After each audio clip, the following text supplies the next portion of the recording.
y vamos a entrar a la escritura en Apocalipsis, capítulo 7, versículo 9 y 10. Vamos a leer para dar inicio al mensaje de esta mañana. Esta porción es una porción muy hermosa. Ya pronto se estará cumpliendo. La manera que lo vio aquí Juan, que el Señor le dio la revelación de Apocalipsis, es que se cumplió ya, porque él pudo ver el futuro. Esto tiene cumplimiento. Apocalipsis capítulo 7 y versículo 9, ¿lo tienen? Dice así la escritura, y si no tiene su Biblia, ahí en la pantalla puede ver la escritura. Apocalipsis capítulo 7 o Revelaciones 7 y versículo 9, y la leemos en el nombre del Padre, del Hijo y del Espíritu Santo. Después de esto miré, y he aquí una gran multitud, la cual nadie podía contar, de todas las naciones y tribus y pueblos y lenguas, que estaban delante del trono y en la presencia del Cordero, vestidos de ropas blancas y con palmas en las manos, y clamaban a gran voz diciendo: la salvación pertenece a nuestro Dios, que está sentado en el trono y al Cordero. Oramos. Señor, gracias te damos en este día por la bendición que nos das de estar en tu casa. Ahora nos disponemos a recibir tu palabra, la instrucción tuya, que tu Espíritu Santo nos ministre, que tu palabra sea de provecho, Señor, para nuestro crecimiento espiritual, nuestro crecimiento personal y para el avance de tu obra en el mundo entero, Señor, no solamente en el Perú que estamos orando en este mes, pero a todas las naciones del mundo, Padre. Gracias, Jesús, gracias, Señor, te pedimos, gracias, Señor, amén y amén. Pueden tomar su lugar. En esta mañana vamos a ver el tema: conéctate a la misión. Conéctate a la misión. Aquí hemos visto en esta porción bíblica, es una porción muy hermosa, porque cuando yo la he leído siempre me toca el corazón, porque digo, qué hermoso es el Señor. Gente de todas las naciones, de todas las culturas, de todas las lenguas, de todas las etnias. Es tan grande la multitud que no se puede contar. Así de grande es la cantidad de gente que se va a salvar y están alabando al Señor porque han vencido. Es una visión del futuro, de que el Señor alcanzó a todas estas personas para su gloria y su honra. Yo me alegro porque yo quiero estar en esa multitud. Yo quiero ser parte de esa multitud que es salva. Yo espero que mucha gente que nosotros hemos evangelizado y preparado esté ahí también alabando y glorificando el nombre del Señor. A esta porción bíblica se le conoce como el gran cumplimiento, porque en Mateo capítulo 28 está la gran comisión: id por todo el mundo y hacer discípulos a las naciones. Entonces está la gran comisión, pero aquí en este versículo está el gran cumplimiento, porque dice que había gente de todas las naciones que son salvas ya, que están en la presencia del Señor. Esto me recuerda de que las cosas se hacen dos veces. Todo lo que hay en el universo, todo lo que hay en el mundo, se construye dos veces. ¿Sabía eso? Primero en el espíritu, en el alma, en el espíritu, en la mente. Allí se construye primero, y después en el mundo físico.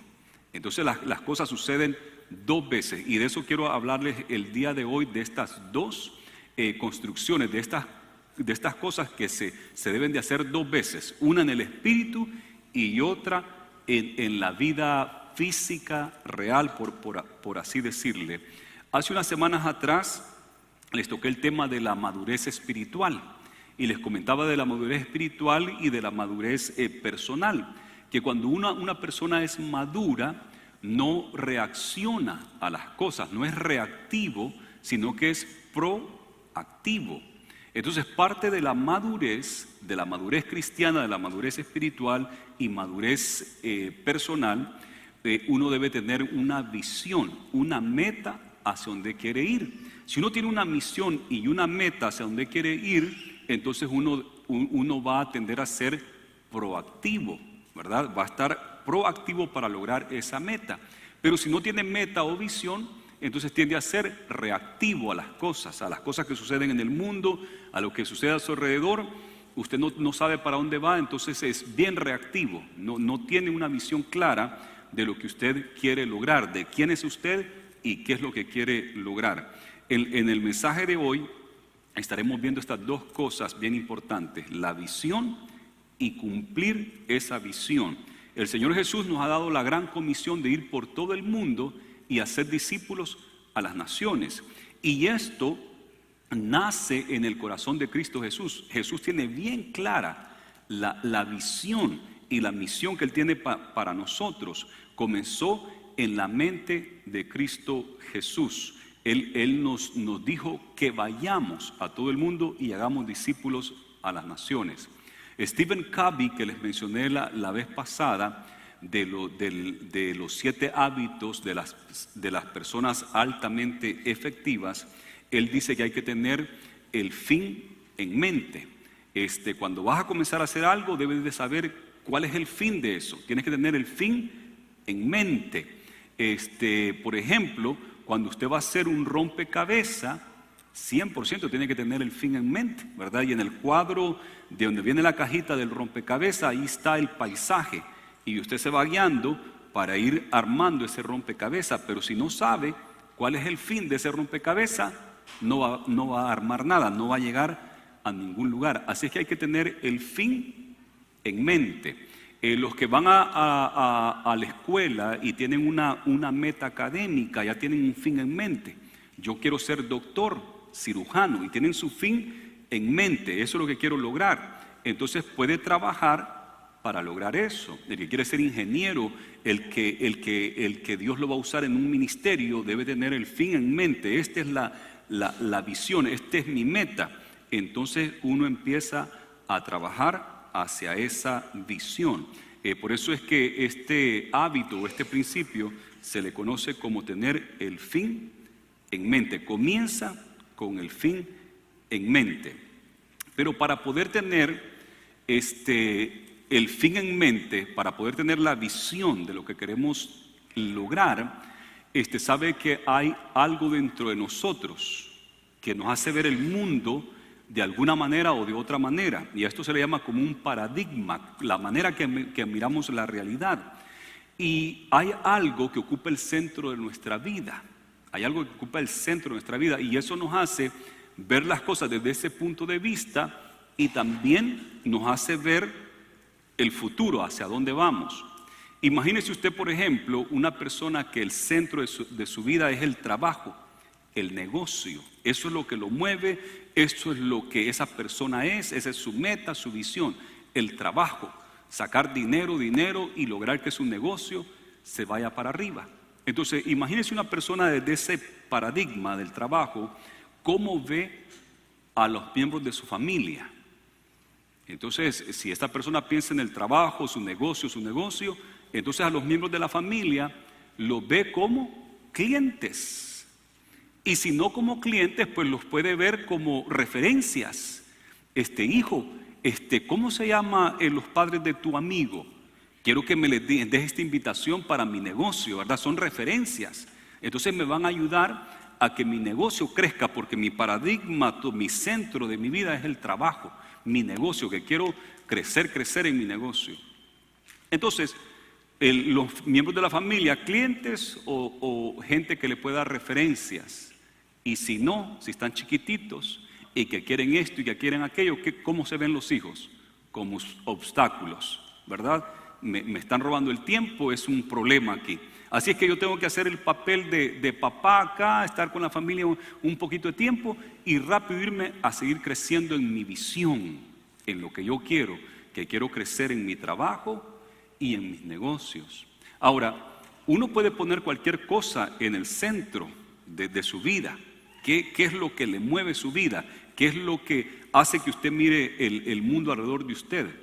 Ya miramos el ejemplo del trabajo, pero ¿qué si ponemos a la familia en el centro? La familia es el centro de mi vida. Entonces, ¿cómo miro el trabajo? Si lo quiero ver de una manera negativa, es como un obstáculo porque me quita tiempo para estar con la familia.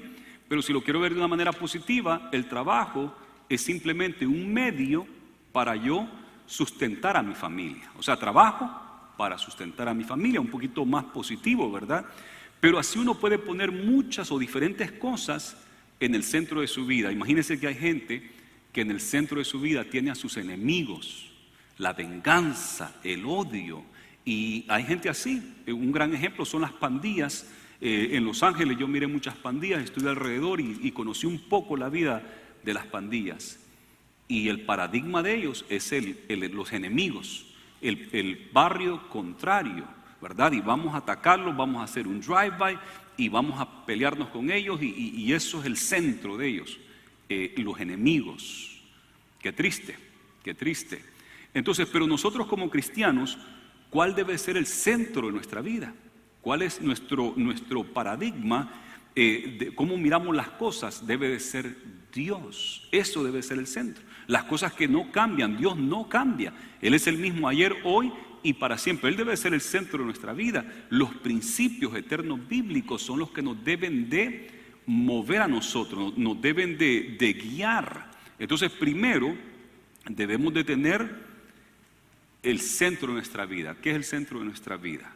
En nuestro caso tenemos la gran bendición como cristianos, como seguidores de Jesús, como discípulos de Él, tenemos una gran ventaja que el Señor nos ha dado una visión, una meta, nos ha dado el paradigma, nos ha dado los principios por los cuales debemos de regirnos, pero Él nos los ha dado, pero verdaderamente es Dios el centro de nuestra vida, verdaderamente estamos permitiendo que Dios sea el centro de nuestra vida. Fíjese que está la vida pública de todos nosotros. Aquí justo tenemos el momento de la vida pública, en el trabajo, en la calle, donde quiera que usted ande, es la vida pública. Pero todos también tenemos una vida privada. Y ahí en la vida privada es cuando uno está en casa, puede andar bien cómodo, si quiere puede andar en pijama o sin pijama como quiera, puede ver televisión, leer lo que quiere. Esa es la vida privada. Pero aparte de la vida privada está la vida interna, la vida íntima, lo más interno de su corazón. Y la vida interna suya es la que tiene influencia sobre la vida privada suya y la vida pública. Entonces, lo que hay en esa vida interna, en ese corazón, se va a reflexionar en su vida privada y en su vida pública. Tarde que temprano, lo que hace en la vida privada, a escondidas, tarde que temprano sale a la vida pública. Por eso es que es bien importante que nosotros tengamos primero una vida interna saludable. Dice Proverbios 4:23, Proverbios 4:23. Dice, sobre toda cosa guardada, guarda tu corazón, porque de él mana, ¿el qué? La vida, de ese corazón, de esa vida interna. Y sabe que muchas veces nosotros no entramos a la vida interna. Tenemos nuestra vida pública que ya sabemos cómo se maneja, nuestra vida privada ya sabemos cómo la manejamos, pero muy pocas veces entramos a la vida interna, profunda, de saber quiénes somos y tener ese como encuentro, podríamos decir, de nuestra vida privada, y algunas veces se logra a través de grandes problemas, a través de alguna enfermedad que en la cama del hospital uno hace una reflexión profunda de quién soy yo, qué es lo más importante en mi vida, para dónde voy. En el hecho de la enfermedad, de la cama de la enfermedad, ahí uno tiene tiempo para orar, para leer la Biblia, para meditar. ¿Quién soy yo? ¿Verdad? ¿Qué es lo que me interesa a mí? ¿Qué es lo más importante de la vida? Y entonces ahí donde uno puede tener como entrar a la vida interna. Jesús sabía esto, y Jesús dijo en una ocasión en Mateo capítulo 15, versículo 18 y 19, porque a Jesús lo acusaban y le dijeron, tus discípulos comen sin lavarse las manos. Y ellos están bien molestos porque no seguían los ritos ceremoniales que los judíos tenían en esa época, y acusaron a Jesús de que sus discípulos eran prácticamente inmundos. Y Jesús les va a dar una gran lección a ellos y a nosotros también, y nos dice Jesús en Mateo 15, 18, pero lo que sale de la boca, del corazón sale, y esto contamina al hombre. Porque del corazón salen los malos pensamientos, los homicidios, los adulterios, las fornicaciones, los hurtos, los falsos testimonios, las blasfemias. No contamina al hombre lo que entra en la boca, dice el Señor, sino que lo que contamina al hombre es lo que sale del corazón a la boca, porque la boca va a hablar de lo que hay en el corazón.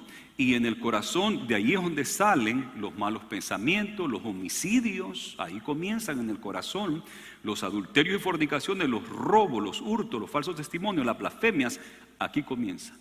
Por eso es que dice el proverbio, sobre toda cosa guardada, guarda tu corazón, porque de él mana la vida. Así va a ser tu vida privada, así va a ser tu vida pública. Entonces hay que entender bien quiénes somos. Y verdaderamente saber si es que Dios ocupa el primer lugar en nuestra vida.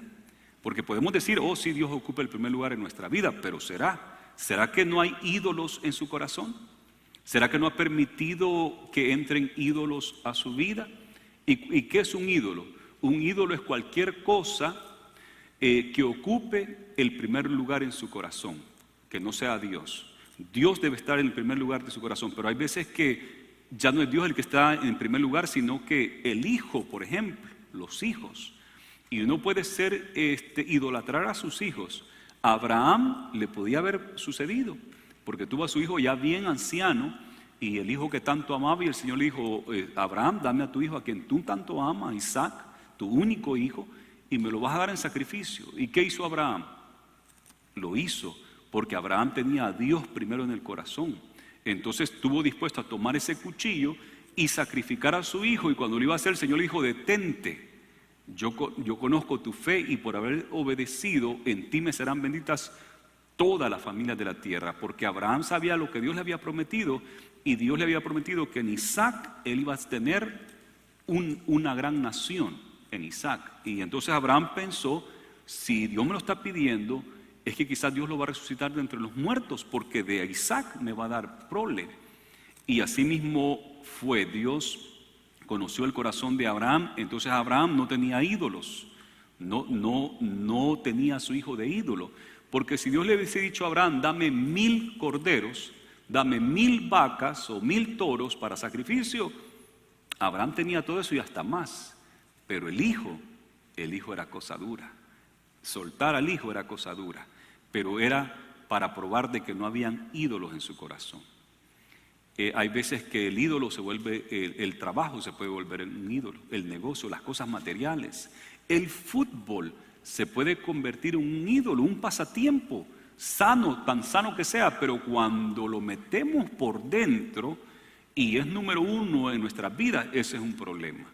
El carro es necesario, pero en vez de lo hacemos ídolo y le ponemos los mejores rines, el mejor sonido, y lo andamos limpiando y casi le hacemos un altar, y eso es un problema. Ese es un problema. Entonces verdaderamente tenemos que ver cuál es el centro de nuestra vida, porque de allí vamos a ver las cosas, el paradigma, cómo miramos la realidad, cómo miramos las cosas. El que el trabajo es su mero centro, mira todo desde el punto de vista del trabajo. Y el que tiene a Dios en el centro va a mirar todo de una manera balanceada, sana y exacta, porque Dios es el centro de su vida. Jesús nos da el ejemplo en esto, porque sabe que Jesús tenía bien dentro de él esto de la visión. Cuando nos dijo, vayan y hagan discípulos a las naciones, no es que se lo inventó ese día.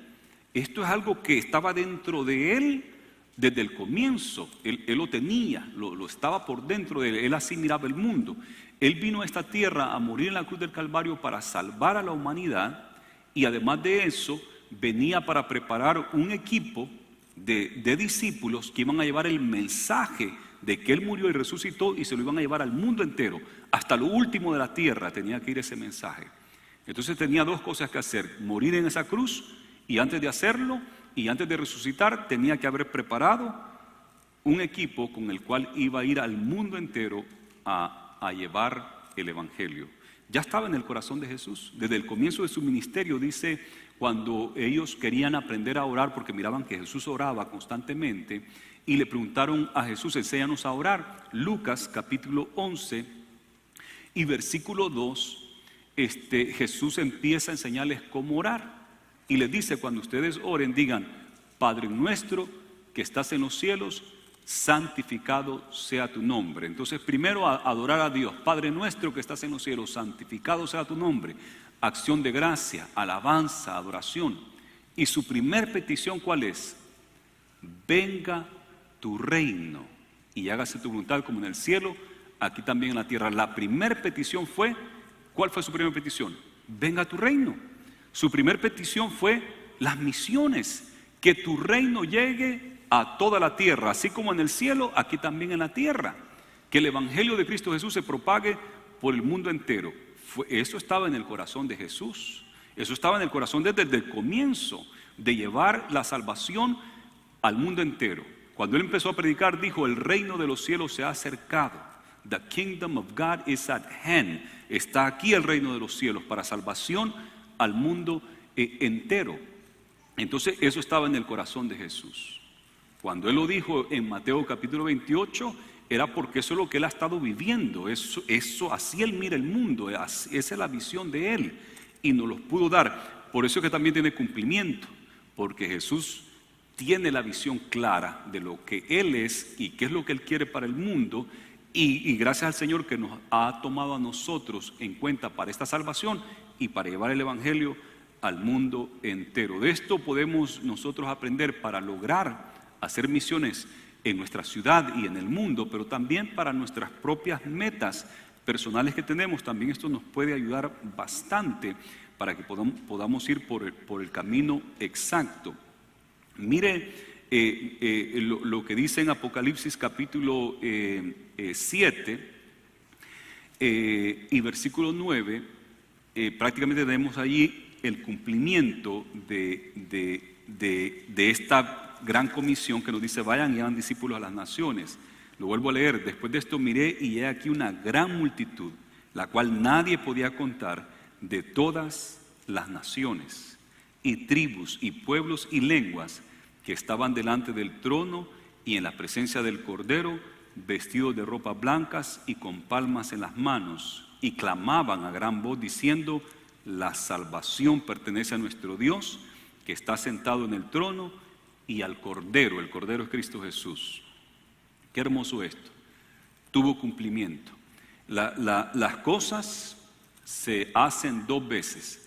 Se hacen en el espíritu, aquí en el alma, en el espíritu de uno, en la visión, y después se logra físicamente. Siempre fue esto así, porque Dios creó las cosas de esa manera y nosotros fuimos creados a la imagen y semejanza de Dios, y por eso es que actuamos como de la misma manera que el Señor actuó.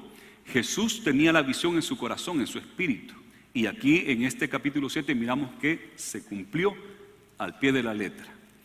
Claro que hasta ahorita no se ha cumplido, porque Juan pudo ver la profecía y Dios conoce el comienzo del fin, pero ya se cumplió prácticamente, ya se cumplió y está por cumplirse, porque este versículo estamos por llegar ahí.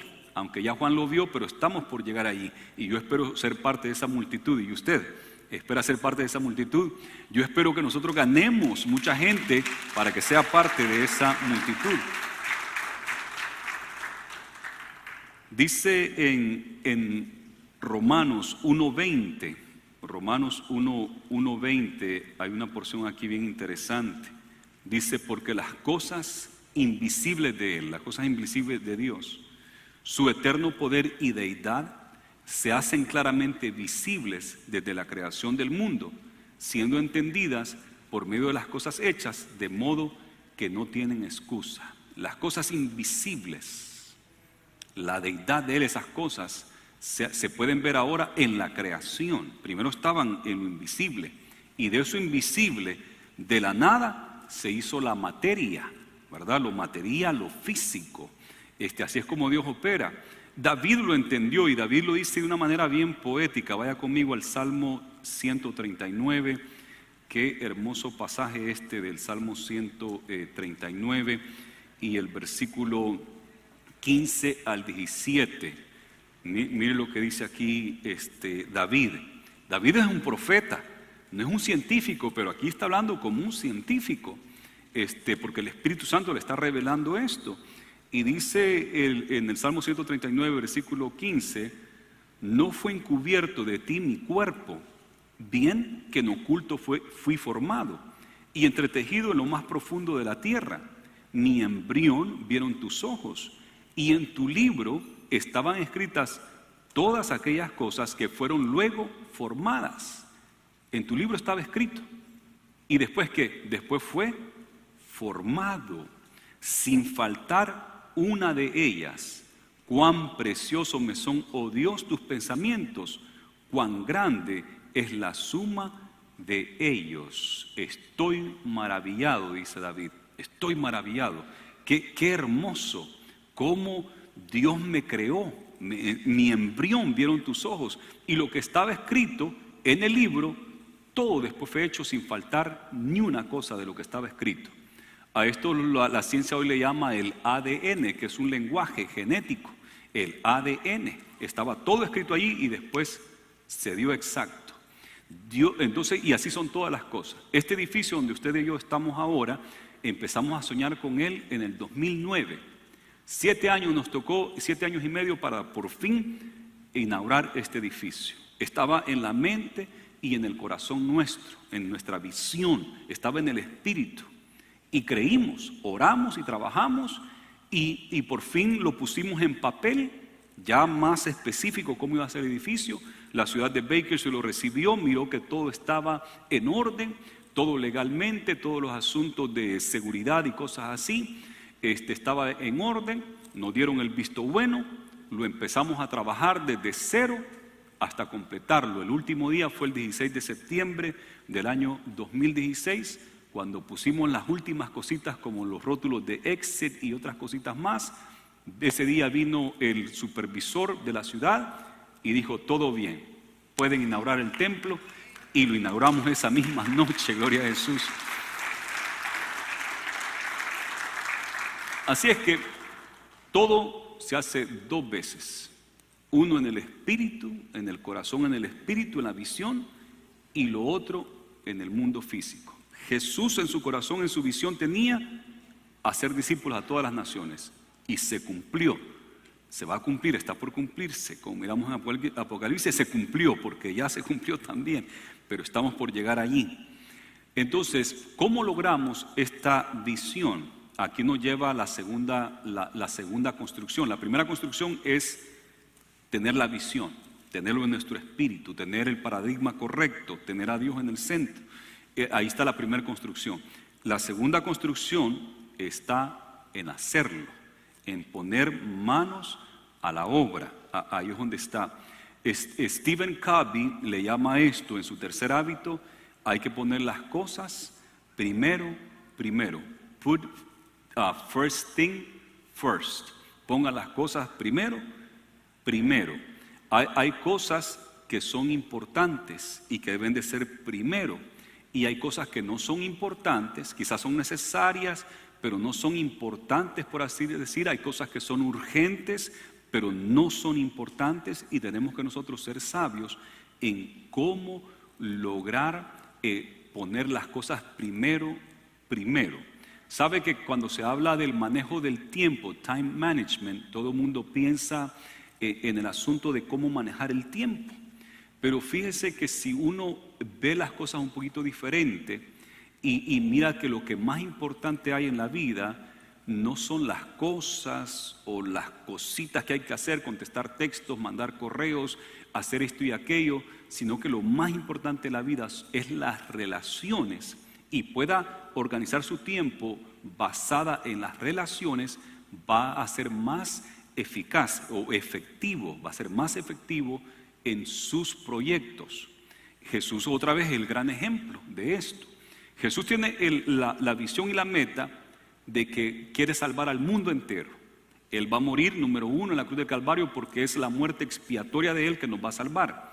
Pero número 2, tiene que llevar el evangelio a todo el mundo, porque ¿cómo van a ser salvos si no han creído en Él, en Cristo Jesús? ¿Y cómo van a creer en Él si no han oído de Él? ¿Y cómo van a oír de Él si no hay quien les predique? ¿Y cómo van a predicar si no hay quien los envíe?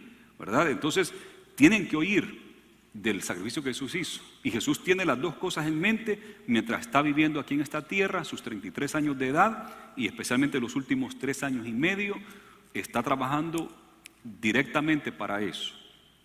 Él sabe que lo más importante para lograr las metas son nuestras relaciones.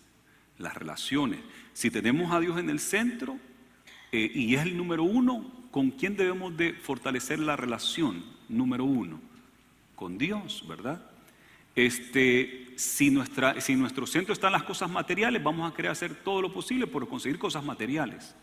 Pero si el centro es Dios, si el centro es nuestra familia, entonces las cosas son un poco diferentes. Mire Jesús cómo organizó su tiempo, y quiero llevarlos a una parte bien específica de Cristo Jesús. Él organiza su tiempo en base a relaciones. Mire lo que dice Marcos capítulo 1 y versículo 35. Marcos 1 y versículo 35. Levantándose muy de mañana, siendo aún muy oscuro, salió y se fue a un lugar desierto, y allí ¿qué? Oraba. Entonces sale muy temprano de mañana y va a orar, a entablar su relación personal con el Padre, a orar, a tener esa relación íntima y personal con Dios. Nos está dando un gran ejemplo a nosotros. Alguien dijo, imagínense, si Jesús es Dios y Él oraba, ¿cuánto más nosotros que no somos Dios debemos de orar? Entonces Jesús la noche anterior estuvo sanando enfermos, echando fuera demonios y haciendo mucho trabajo en esa casa. Le trajeron mucha gente. Estoy seguro que se acostó tarde, y el siguiente día tenía un día bien ocupado. Incluso cuando terminó de orar, Pedro llegó y le dijo, maestro, ¿a dónde estabas? Te andan buscando. Y Jesús se levantó bien fresco, bien fortalecido. Dijo, vamos a ir a predicar, vamos a ir a sanar, vamos a ir a hacer todo esto. ¿Por qué? Porque ya había sacado tiempo para lo más importante de Jesús, que era tener la relación íntima con el Padre y orar al Padre. Y nos está dando un ejemplo a nosotros. Entonces Jesús lo primero que hace en el día es orar, buscar el rostro del Señor. Fue Stephen Covey, el mismo personaje que le estoy diciendo, que fue el que se inventó esto, y yo creo que muchos de ustedes lo han visto. Yo lo he visto en Facebook, lo he visto en otras conferencias, siempre lo mencionan.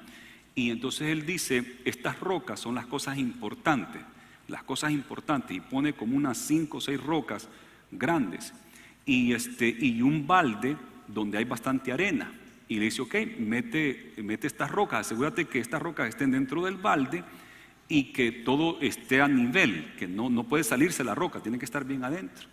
Y entonces empieza una señora a tratar de acomodar, y escarba un poco a tratar de meterlas, y a la par tiene un barril, otra cubeta. Entonces ya después ella misma llega a la solución. Bueno, ¿puedo usar esta cubeta? Sí, la puedes usar. Entonces ella mete primero las cosas grandes, las cosas importantes en la cubeta, y después pone la arena, las cosas que no son importantes, y ya lo llena. Entonces la lección era de que tenías que hacer las cosas importantes primero. Y si las cosas importantes primero para nosotros como cristianos es nuestra relación con Dios, ¿qué es lo primero que tenemos que sacar? Es tiempo de orar, tiempo de leer la Biblia. Porque ¿qué pasa? Nos acostamos tarde por diferentes cosas, nos levantamos tarde porque no dormimos bien, y nos estamos cepillando los dientes mientras estamos tratando de meternos el pantalón, y porque vamos a llegar tarde al trabajo, ¿verdad? Y pasa corriendo, el café lo tiene por allá haciendo y se lo pasa llevando mientras va manejando, y va bien enojado porque el que va al frente va bien despacio y ¡pipi, apúrate! Y yo le digo a mi esposa, lo que pasa es que el que va al frente, él va a tiempo. Los que vamos tarde somos nosotros, y por eso vamos todos frustrados. Él lleva tiempo, él lleva media hora ahí de tiempo. Entonces andamos a la carrera, se acabó el día y no oramos a la ligera. Ay, Señor, ten piedad de mi vida, Señor, bendice estos alimentos del que no tiene, en el nombre de Jesús, amén. A comer, porque no hemos organizado nuestro tiempo según lo que valoramos, las prioridades. Y si Dios es nuestra prioridad, como para Jesús, La oración era bien importante. Él sabía que al estar conectado con el Padre iba a tener éxito, victoria en su ministerio. No lo vemos orando solo aquí esta vez, lo vemos orando todas las veces. Siempre está orando Jesús. En San Juan capítulo 17 tiene una oración bien profunda con el Padre y lo miramos orando constantemente. Él fortaleció su relación personal con el Padre. Y nosotros, si queremos tener éxito en la vida, en esto de la gran comisión de ir al mundo entero, si queremos tener éxito en nuestras vidas personales, debemos de cultivar nuestra relación íntima y personal con Dios a través de la oración y la lectura bíblica. Y eso es importante. Y muchas veces lo dejamos de último, que ya no nos quedó tiempo en el día para orar. Y eso no debe ser así. ¿Sabe qué fue lo otro que Jesús hizo? Que le dedicó bastante tiempo a sus discípulos. No le dedicó bastante tiempo a otras cosas pequeñas, sino que a sus discípulos, a una relación íntima y personal con sus propios discípulos. En Marcos capítulo 3, del versículo 13 al 19, encontramos allí de que Jesús ha orado y después de orar ahora va a escoger a sus discípulos, nos da el nombre de cada uno de ellos, y en el versículo 19 dice, y vinieron a casa. Así termina la lista de los apóstoles que escogió, y dice, y vinieron a casa. Entendemos, no solamente por este versículo, sino por los 4 evangelios, que Jesús tomaba mucho tiempo de su ministerio, de los 3 años y medio que anduvo con estos discípulos, usó pero bastante tiempo para estar con ellos. Comía con ellos, les enseñaba, viajaban juntos, dormían juntos en la misma casa. Una vez en el barco iba dormido Jesús y la tempestad se vino y lo despertaron y ahí estaba Jesús con ellos. Entonces invirtió tiempo de calidad con sus discípulos, tiempo de calidad en oración con el Padre y tiempo de calidad con la gente importante para él, que eran sus discípulos, porque a ellos les iba a encargar la tarea de ir a todo el mundo a ser discípulos. Entonces nosotros también debemos de, número 1, sacar tiempo para con Dios. Número 2, debemos de sacar tiempo para nuestra esposa, para nuestros cónyuges. Eso es bien importante. Muchas veces pasamos haciendo tantas cosas, que haciendo esto y aquello, y no sacamos el tiempo para tener un tiempo de calidad con los cónyuges, el esposo o la esposa, y con los hijos. Y esto es bien importante. Es importante para Dios, fíjese, de que usted tenga en orden su familia. Dice la Biblia que si usted quiere ser un obispo, el pastor principal general de la iglesia, o el obispo, el supervisor de muchas iglesias en el ministerio, o diácono, que es el que sirve dentro de la iglesia, todos los liderazgos dentro de la iglesia le podemos llamar diáconos. Dice el Señor que si usted quiere trabajar como obispo o ministrar dentro de la casa del Señor como diácono, líder, cualquier otra posición, debe de primero tener en orden el ¿qué? Su casa. Tiene que tener en sujeción a sus hijos y guiarlos por el buen camino, porque si no puede tener en orden su casa, su propia casa, ¿cómo va a poder cuidar de la casa del Señor? Entonces nos está diciendo las prioridades. Usted quiere ministrar, primero su casa. Dice en Cantar de los Cantares, me dieron a cuidar una viña y descuidé mi propia viña por cuidar la viña que me dieron a cuidar. Esta es la viña del Señor, pero el Señor le da una viña a usted, que es su familia. Esta es la casa del Señor, pero el Señor le da una casa a usted, que es su propia casa. Entonces quiere decir de que la prioridad es primero su casa, porque si usted tiene en orden su casa, entonces va a poder tener en orden esta casa, la casa del Señor. Y muchas veces sacrificamos a la familia, no le damos tiempo de calidad a la esposa no le da tiempo de calidad a su esposo porque ella quiere ministrar aquí en la iglesia, tiene que venirse temprano, así es que ahí le dice, mira, ahí te compras del McDonald's, están al tú por tú las hamburguesas, así es que, ¿verdad? Y come tú y le das a los niños algo, y ella se viene temprano para acá porque ella quiere ministrar acá, descuidando a su esposo, descuidando a sus hijos, y viceversa. Esposos descuidando a sus esposas y a sus hijos. A la larga se va a sufrir en el ministerio, va a sufrir en sus negocios, en sus trabajos y en sus asuntos financieros. Muchas veces las finanzas no abundan y no prosperan los matrimonios porque se están peleando. Están usando tanta energía para lo negativo, para lo malo, que ni siquiera prosperan económicamente, ni mucho menos en paz y tranquilidad en el hogar.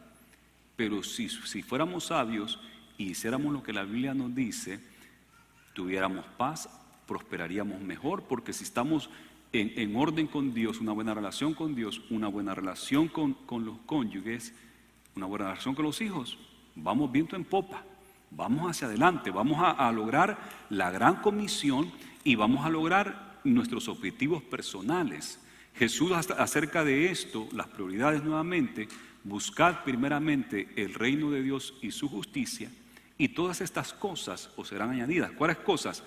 La comida, el techo, la ropa, el transporte, todas esas cosas necesarias os serán añadidas. Primero Dios, segundo su familia, y Dios va a prosperar y va a bendecir eso, de que va a prosperar económicamente y en todo va a tener lo necesario, porque el Señor nos quiere bendecir.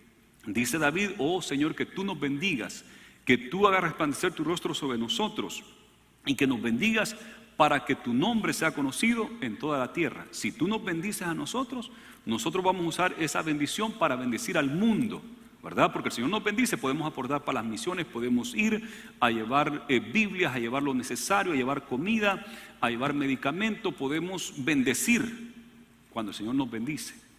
Pero el Señor nos va a bendecir si no tenemos en orden estas cosas. ¿Verdaderamente Dios es el centro de nuestra vida o nomás lo decimos? Nomás lo decimos por decirlo. O verdaderamente tenemos el paradigma, miramos el mundo, nuestro alrededor, las cosas, las miramos desde el punto de vista de Dios. Y así vamos a lograr el crecimiento que el Señor espera de nosotros. ¿Sabe que Jesús lidiaba con muchas cosas? Y en la Biblia yo nomás encuentro claramente su relación con el Padre, claramente bastantes versículos donde Él oraba, su relación con sus discípulos, y lo otro que encuentro es la relación con los individuos, con la gente. Tuvo tiempo, San Juan capítulo 4, todo el capítulo, para hablar y tener una buena conversación, un tiempo de calidad con una mujer que la sociedad la había marginado, la mujer samaritana, y habló con ella tiempo de calidad. Y la ganó para Cristo, se la ganó, y ella fue a traer a mucha gente. Y mucha gente conoció a Jesús en Samaria por esa mujer, porque Jesús le dedicó tiempo. A Nicodemo, un principal de Israel, un hombre muy importante, políticamente y religiosamente importante en Israel, le dedicó tiempo, igual que a la mujer samaritana. Entonces el Señor le dedicaba tiempo a la gente. Pero ¿sabe que Jesús tenía un tesorero? Yo cuando leí eso de que Judas era el tesorero, y cuando apenas empecé a leer la Biblia, y digo, bueno, ¿y si entonces para qué ocupaba tesorero Jesús? Yo nunca miré que Jesús anduviera buscando maneras de sacar dinero, levantando ofrendas. Leí de otra parte que unas mujeres sostenían a Jesús, varias mujeres de gente que tenían dinero, estas mujeres lo seguían y aportaban para el ministerio de Jesús. Y es obvio que en el ministerio de Jesús entraba y salía dinero, por eso es que había un tesorero. Pero nunca miro que Jesús le haya dedicado bastante tiempo a eso. No, Él dedicó tiempo a su relación con el Padre, a su relación con sus discípulos y la relación con la gente. Y todas esas cositas ahí estaban y las llevaba en orden, estoy seguro, porque Él tenía en orden las prioridades. Una vez había que pagar los impuestos y dice que mandó a Pedro a sacar un pez, y ahí venía la moneda para pagar los impuestos de él y la de Pedro. Entonces habían cosas que tenían que hacer, cosas pequeñitas que quizás no eran tan importantes, o cosas urgentes que no eran importantes, pero que también las hacía, pero primero sacaba lo primero, las cosas importantes primero. Un gran ejemplo para nosotros. Tenemos cosas bien importantes que hacer. ¿Y cómo es posible que podemos pasar 3 horas en Facebook poniendo, contestando, dándole like y viendo todo lo que la gente ha puesto? Y no tenemos tiempo para orar y no tenemos tiempo para Dios. ¿Cómo es posible que en Instagram o Snapchat podemos pasar mucho tiempo? Y en YouTube un video de chiste tras otro video de chiste, tras otro video de chiste, o de fútbol, o de esto, o de aquello. Y podemos pasar leyendo el periódico, en el teléfono, ahí están todas las noticias, y puede pasar horas. ¿Y qué pasó con lo primero? ¿Qué pasó con lo importante? y gastamos mucho tiempo en cosas que no son importantes. ¿Por qué? Porque no tenemos una convicción sólida como Jesús la tenía, ¿verdad? Nuestro paradigma. ¿A dónde estamos entonces? Si estamos gastando bastante tiempo en la televisión, 4 o 5 horas de televisión, nomás media hora más, solo este show que viene y después ya nos vamos a ir a acostar. Y mira la media hora, se ríe todo, miremos la otra media hora. Y así se llegan a las 11, 11 y media, 12. ¿Y qué pasó? Gastó su tiempo, su salud y no hizo nada que lo lleva hacia la meta, hacia la visión que usted tiene. Entonces las cosas se construyen 2 veces, en la mente y en el corazón. Debe ser verdadera. Por eso le digo, ¿cuál es el paradigma? Debe ser verdadero su visión. ¿Qué es lo que verdaderamente quiere? De verdad, ¿qué es lo que quiere? La visión. Y si es verdadera esa visión, entonces ahora hay que trabajar. Y para esto hay que poner las cosas en prioridad y hay que hacerlas. Porque hay muchas distracciones en el camino. Hay muchas cosas que nos quieren quitar el tiempo. Y tenemos que ser sabios si queremos lograr grandes cosas. Hemos logrado grandes cosas, gracias al Señor por eso. Pero yo creo que todavía tenemos espacio para seguir logrando cosas mucho más grandes. El Señor quiere que logremos que vayamos a todo el mundo. Y nos ha capacitado para ello. Y nos ha dado los recursos para ello. Para que lleguemos a todo el mundo. Pero tenemos que ir por ese camino correcto que el Señor nos ha dado. Usted tiene metas, y es bueno tener metas académicas, metas financieras, buenísimo, hay que tenerlas, y hay que lograrlas, y hay que hacerlo a través de los mismos principios bíblicos. Podemos nosotros lograr estas metas y estas visiones. Número 1, las cosas se construyen 2 veces. Primero la visión y número 2, el hacerlo. El ponerlo por obra. Y esto quiere decir que tenemos que hacer las cosas importantes primero. La oración, lectura bíblica, nuestra relación con nuestros familiares, nuestras esposas, nuestros hijos, con los ministros acá dentro de la iglesia, sus jefes, si usted es jefe con sus personas que usted dirige en el trabajo, si usted es supervisor, tener esa relación. Y aún si no es líder en su trabajo, buscar tener una buena relación en su trabajo, porque así pueden ser más productivos que estar peleándose constantemente y estar en envidia, en choques, cuando pueden cultivar una buena relación y ser más productivos. El Señor quiere que tengamos abundancia. Él vino para que tengamos vida y vida en abundancia, así dijo el Señor. Pero para eso hay que haber nacido de nuevo, hay que ir por el buen camino.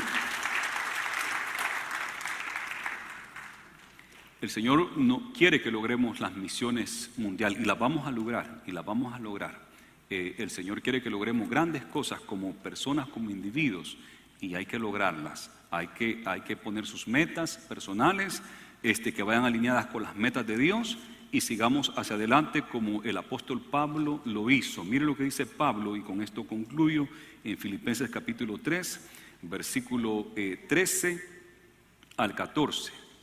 Filipenses 3:13. Hermanos, yo mismo no pretendo haberlo ya alcanzado, pero una cosa hago, olvidando ciertamente lo que queda atrás y extendiéndome a lo que está adelante.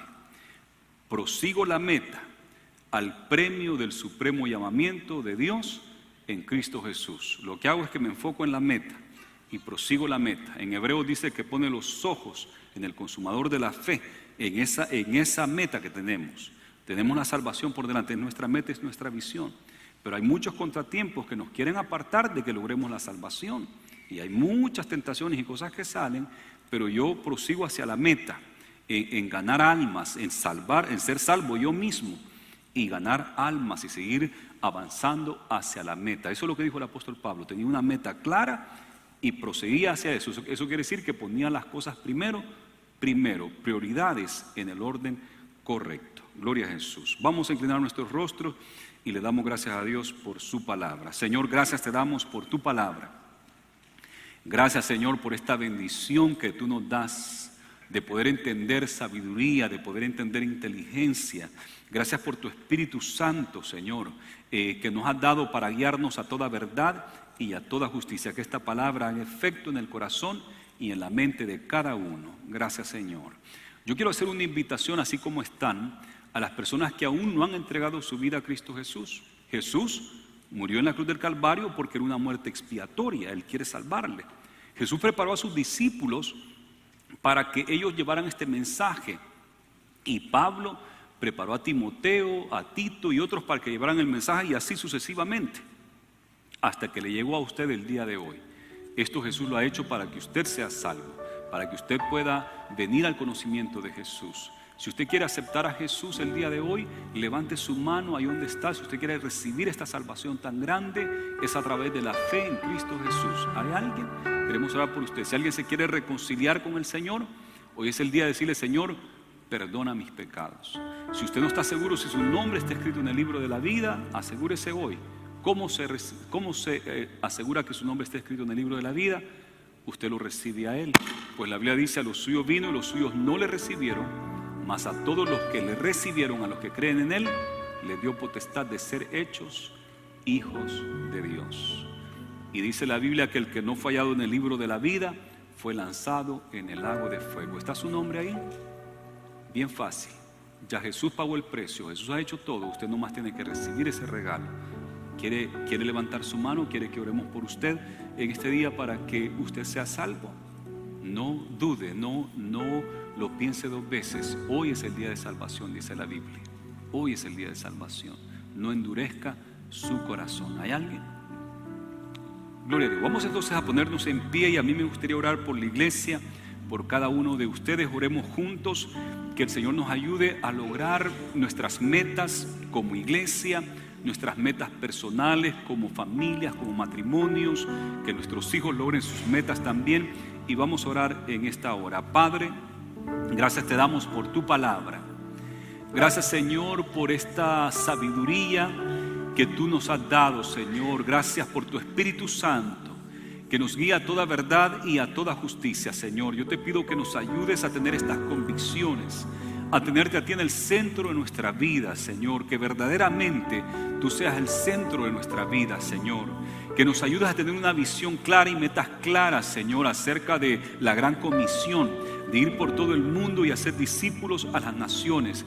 Te doy gracias, Señor, porque los que nos evangelizaron a nosotros tenían esa convicción. Nuestros pastores anteriormente han tenido esta convicción. Los misioneros que están alrededor del mundo tienen esa convicción, esa visión, ese paradigma que los mueve, Señor. Gracias por lo que estás haciendo en Perú. Gracias por lo que haces en el mundo entero, Señor. Que tu palabra siga fluyendo, Señor, y que nos ayudes a poner las cosas en la prioridad correcta, Señor, y poder cultivar las relaciones personales contigo, primeramente nuestra relación personal contigo y nuestras relaciones personales con nuestros cónyuges, nuestros hijos, con los que trabajamos juntos, Señor. Ayúdanos a cultivar estas relaciones y ser sabios en el manejo del tiempo, Padre, para darle prioridad a las cosas que merecen prioridad, las cosas importantes, Señor. Bendice este pueblo, que tú nos ayudes a salvar a la ciudad de Bakersfield, de evangelizar a nuestra ciudad, de abrir más grupos celulares, Señor, y que más lugares de predicación hayan en nuestra ciudad para que oigan y puedan venir al conocimiento tuyo, Señor. Bendice a mis hermanos en sus metas y sus proyectos, Señor, personales como familias, los jóvenes, sus metas académicas, sus metas de negocios que tienen, que lo puedan lograr, las metas de los niños también, Señor, que tú les ayudes, Padre, a ir de paso en paso, Señor, hasta llegar a graduarse de high school y entrar a la universidad. Que tú bendigas a este pueblo, Señor, y que estemos preparados para el día de tu venida, siendo sabios, como dice la Escritura, redimiendo bien el tiempo. Gracias, Señor. Amén y amén. Démosle un fuerte aplauso al Señor. Que el Señor nos ayude, porque uno recibe esta enseñanza, esta sabiduría, y uno la puede perder. ¿Sabe cómo se pierde? Si no la pone por obra. Procure ponerla por obra ya, en su casa, en su escuela, en sus negocios. Ponga por obra, porque si no lo practica, se va a perder este conocimiento. Hay que practicarlo y hay que vivirlo. Hay que ser hacedores de la palabra del Señor.